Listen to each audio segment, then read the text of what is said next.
Have you ever wondered about the story behind that three-pointed star on a Mercedes-Benz? It's not just a symbol of luxury. It's a testament to one man's relentless dream. A dream that began in poverty and changed the world forever. This is the story of Karl Benz. Picture this: Mühlberg, Germany, 1844. A baby boy, Karl, is born into a world of hardship.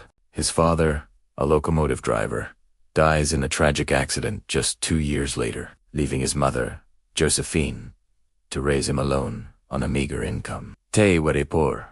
But Josephine saw a spark in her son. She was determined to give him the best education she could afford, even if it meant sacrificing everything.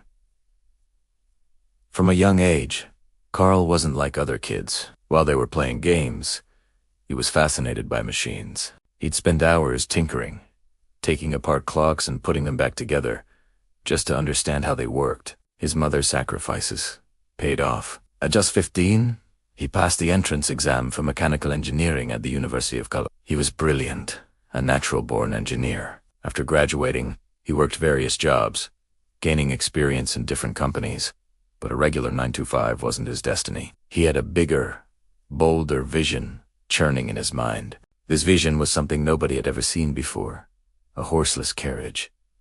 In an era dominated by horse-drawn carts, this idea sounded like pure fantasy, even madness. People laughed at him. They called him Crazy Karl.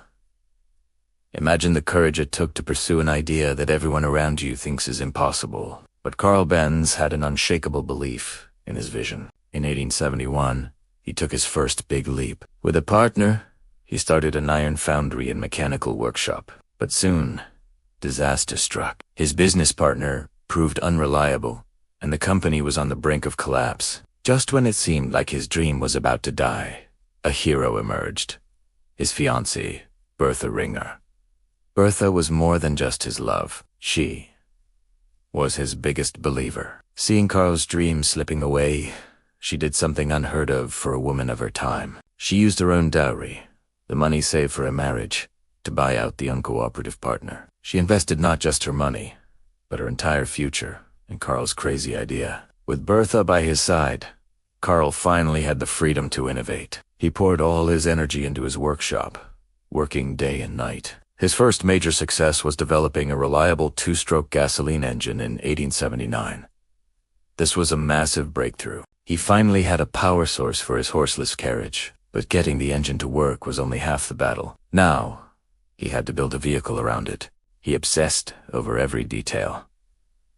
He knew a simple cart wouldn't work. A 4-wheeled carriage was too difficult to steer with the primitive systems of the time. So, he ingeniously designed a 3-wheeled vehicle, a tricycle. He integrated the engine, the chassis, and the drive system into one cohesive unit. This wasn't just a cart with an engine strapped to it. It was the world's first truly integrated automobile. Finally, in 1886, the moment of truth arrived. Karl Benz was granted a patent for his vehicle, powered by a gas engine to Benz.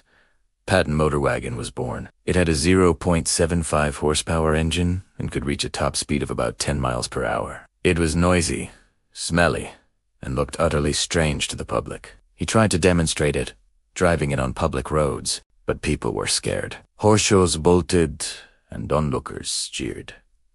The initial reaction was far from enthusiastic. Sales were non-existent, and financial pressure mounted once again. Karl began to doubt himself. Had all the struggle, all the sacrifice, been for nothing? This is where the story takes another incredible turn. Thanks again to the remarkable Bertha Benz.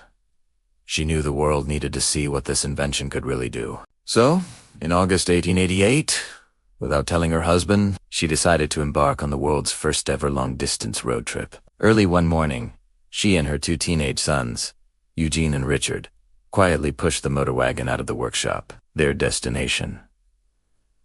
Her mother's house in Forsheim, over 65 miles away. This was an audacious, unheard-of journey. There were no gas stations, no repair shops, and no paved roads. Along the way, they faced countless challenges. The fuel line clogged. Bertha cleared it with her hatpin. The ignition wire shorted out. She used her garter as an insulator. The brakes, made of simple wooden blocks, began to fail. She stopped at a cobbler's shop and had him nail leather onto them, effectively inventing the world's first brake pads. When they ran out of fuel, which was a cleaning solvent called ligroin, she had to buy it from a pharmacy, making that pharmacy the first gas station in history. News of their journey spread like wildfire. A woman and her sons, driving a horseless carriage across the country. When they finally arrived in Forsheim after dusk, they sent a telegram to Karl to let him know they were safe. Bertha's daring trip wasn't just a joyride. It was a brilliant marketing and PR stunt. It proved to the world that the automobile was not just a novelty but a reliable means of transportation. After Bertha's historic drive, everything changed. The publicity was immense. People were no longer scared. They were fascinated. Orders started pouring in. The Benz company grew, becoming the largest automobile manufacturer in the world by the end of the century. Meanwhile, another brilliant engineer, Gottlieb Daimler, along with his partner Wilhelm Maybach, was also pioneering his own automobiles. For years, Benz and Daimler were fierce competitors, but after the economic devastation of World War I, the two rival companies realized they would be stronger together. In 1926, Benz and C merged with Daimler Motor and Gesellschaft, or DMG. This historic merger created the company we know today. Mercedes. The name Mercedes came from the daughter of one of DMG's key business partners, and the iconic three-pointed star, originally a trademark, came to represent the unification of these two pioneering forces, symbolizing their ambition for motorization on land, on water, and in the air. Karl Benz lived to see his creation conquer the world. The poor boy who tinkered with clocks, the young man ridiculed for his crazy ideas, had laid the foundation for modern mobility. He passed away in 1929. Forever remembered as a father of the automobile. So the next time you see a Mercedes-Benz, remember the incredible story behind it. It's a story of a boy from humble beginnings who refused to give up. It's a story of a visionary wife who risked everything for a dream she believed in. It's a story of persistence, innovation, and the courage to challenge the status quo. Karl Benz didn't just build a car, he drove the world into a new era. Thank you so much for watching. If you found this story as inspiring as I do, please hit that like button. And don't forget to subscribe for more stories about the people who changed our world. See you in the next video.